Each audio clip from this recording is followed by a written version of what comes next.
Peace FM 104.3. Good to meet you. Coordinators' salaries have been, and I'm sure that if this is a NABCO district coordinator, I'm sure they have read from us on the timelines for paying all these. The situation with coordinators would be different to trainees. Why?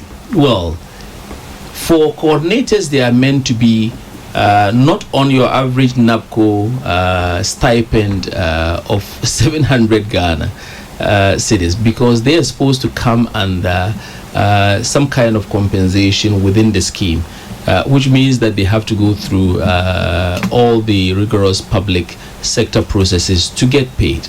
We have done that. The money has actually been paid to the scheme to pay them. The only outstanding bit was to gain authorization to pay them, and all our district coordinators know. This is public knowledge that this is where we are, and hopefully at the end of June, that will be the end of the matter. So there isn't anything. The end of June. The end of June is this week. That's exactly what I mean. The end of June and is they know that. That's why I'm surprised to be hearing this come up, because I have a lot of them here. Coordinator, they would know that these are the timelines we work in. I have a lot here, because this one also says when are they paying NABCO coordinators? We've worked for a year without pay. Is that the case? A year without pay? I doubt. How long do you owe them for? So the NABCO district coordinators were engaged from November.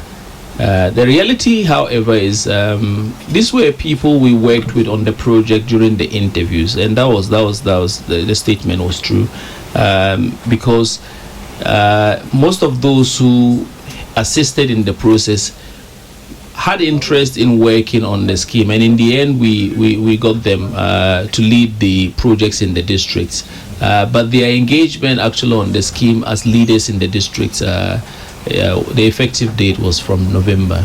So we about 7-8 months into this, and they've been given timelines. I mean, we couldn't NABCO allowances in terms of trainee allowances from day one, government's commitment, and they paid it, and we were able to effect payments once the data was right.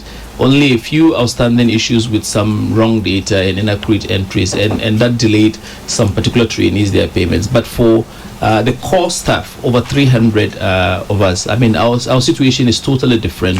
Somebody has sent a message. He puts his name. Normally, people like to go anonymous. Well, I'm assuming that this is his real name. He says his name is Charles Kwachi. Charles Kwachi from Echima Kwawoma district. He says, please tell Dr. Nyas that some of us have worked since November, and I've only been paid our November and December stipends. I have since 2019 received nothing. I work accordingly and submit my timesheets every month. Thank you. So I think that last week, we had a few of this. Let me say, any NABCO trainee who has problems with payment, there are varied reasons why that can happen. Maintenance studio, and then be able to know accurately, say his problem of non-payment arises because the district coordinators are supposed to be one of the major filters for us in the district. How do you know if they are being major filters for you? Are they doing their job well? Exactly. Because here's a case where some of them are saying they've not been paid. Are they motivated enough to work? So what happens is you have a timesheet being signed by the line managers of the trainees at their workplaces, and then they have to submit it to the districts, and then they get validated for payment. And if there's a particular month someone misses the deadline for timesheets or did not submit a timesheet, and they just assume that they will be validated, they will start having problems with their payment. But by and large, I mean, these are very minimal. You hardly hear of such cases of people who are regular. The major problem we had and continue to have with a few people are the people who don't respond to our prompts to update their records. So they have a problem, you try to solve it, you reach them online and you say go online and then update your record so we're able to rectify and pay you. They are the category, it's not a lot of them, but they are the category we have a problem with, because we have the money to pay them, they are working in the organizations, but we are unable to pay them because sometimes their data is inaccurate. But for cases like this, it's easily resolved by him going through his district coordinator and then asking for validation, and then he gets paid, and I'm sure that that can easily be done.